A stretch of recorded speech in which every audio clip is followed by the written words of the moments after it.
It's time for DJ Rocky's Secret Files. Ikakasal na kami, pero bigla na lang siyang nakipaghiwalay. Good day, DJ Rocky. Super fan kami ng boyfriend ko or fiancé ko or ex ko. Hindi ko na alam kung ano kami. Basta super fan kami ng program mo. At gusto ko lang din sanang i-share yung story ko. Itago mo ako sa pangalang Yel. At ito, ang aking secret file. 6 years na kami ng partner ko. LDR kami since day 1. Taga Laguna siya, taga Malabon ako. Nagkakilala kami sa isang dating app. Nung una, akala ko hindi mag-work kasi LDR kami. Tapos kakabreak ko lang sa ex ko noon.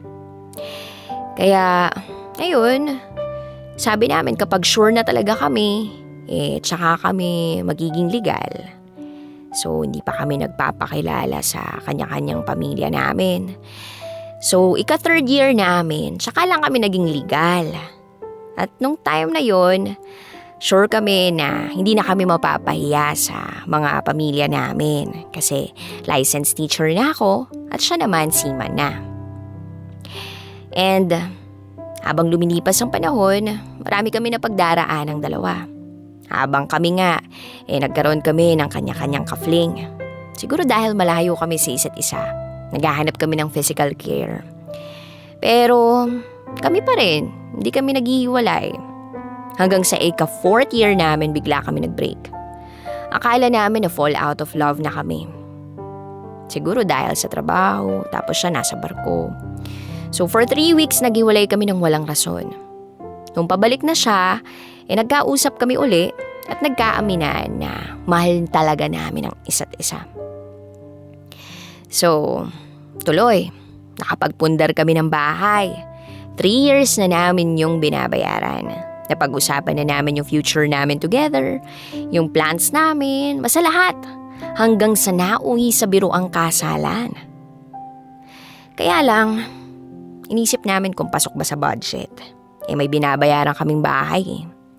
Until one day, tinanong niya ako, magkano ba gastos sa kasal? So nag-search kami. Binudget namin hanggang sa sabi niya, pumili na ako ng coordinator. Basta yung merong magandang package. Nag-compare ako. Tapos, nagbibigay naman siya ng idea niya. Sabi niya, maganda nga yan. Tapos ayun, nag-budget siya. Hanggang sa nagpaplano na kami ng wedding namin. Ang sabi ko sa kanya nung panahong yun, kasi palis na siya pasakay na siya uli ng barko. Sabi ko, bakit kung aasikasuhin yung kasal?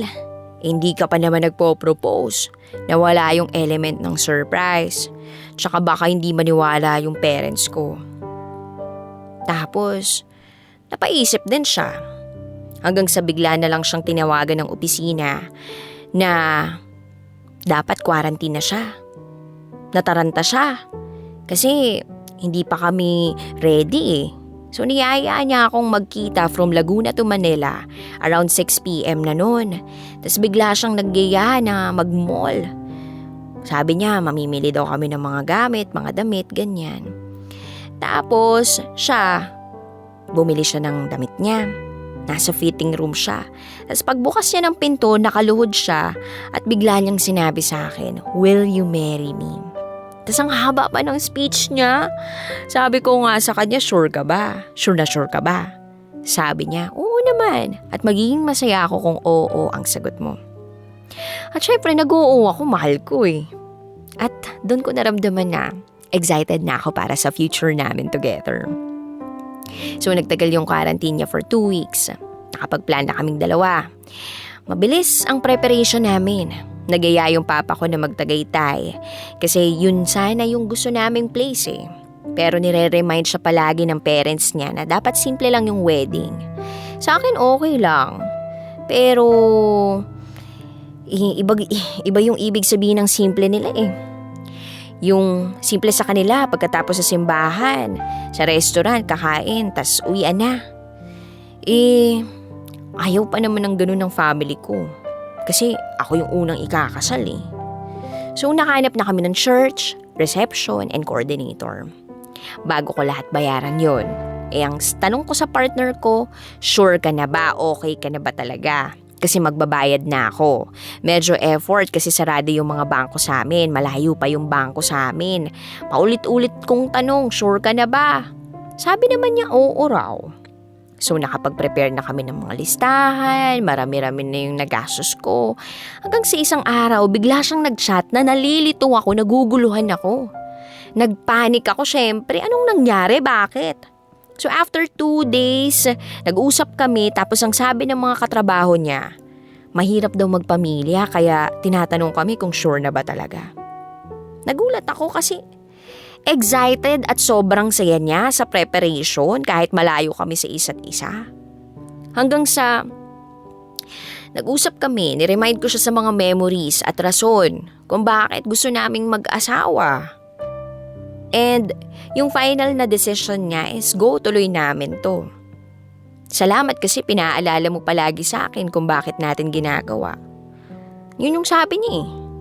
So akala ko okay na lahat. The next day, cold uli siya. Pero nagme-message siya. Ang sabi niya lang sa akin, importante tuloy ang kasal. Nakaka-offend yun ha, bilang babae. Para bang ako yung nagtanong? Hindi naman diba? Hanggang sa ako yung nagsabi ako na nagsabi ng break na tayo. Mag-move on na ako para hindi na mahirapan. Ikaw, tsaka ako, hindi ka na mahirapang mag-isip. Tapos ang sagot niya, hindi tayo maghihiwalay. At walang mag-move on. So after few days, naging okay kami. Namiss ko siya ng sobra nun. Sumunod tumawag yung nanay niya. Nangungumusta. Ano raw ba ang desisyon? So sabi ko sa mama niya, tuloy daw po, sabi ng anak niyo. Sumunod na araw, ganun uli.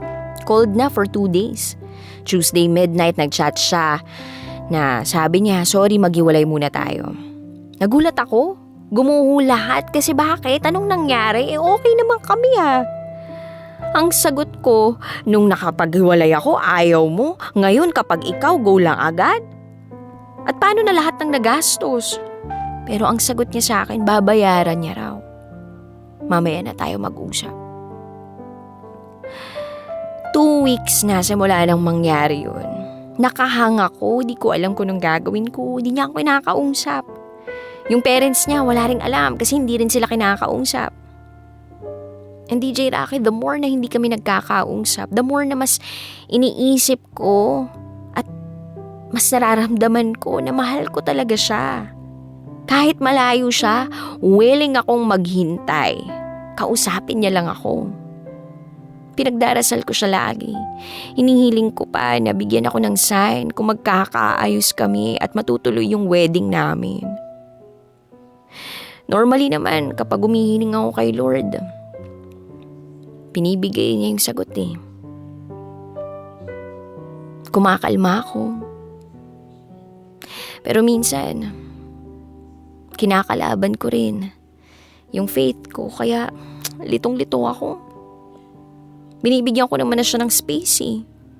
Kaya lang sana hindi naman masyadong matagal. Kasi napapagod na rin ako. At ang sakit-sakit na. Hanggang dito na lang po. Muli, ako si Yel. At ito, ang aking secret file. Always your number one FM radio station. Love Radio. Kabisyo, nakarelate ka ba sa secret file na binasa ko? Kung nakarelate ka, mag-subscribe ka na dito sa aming YouTube channel at pindutin mo na rin ang notification bell para updated ka sa mga susunod na episodes ng DJ Rocky Secret File.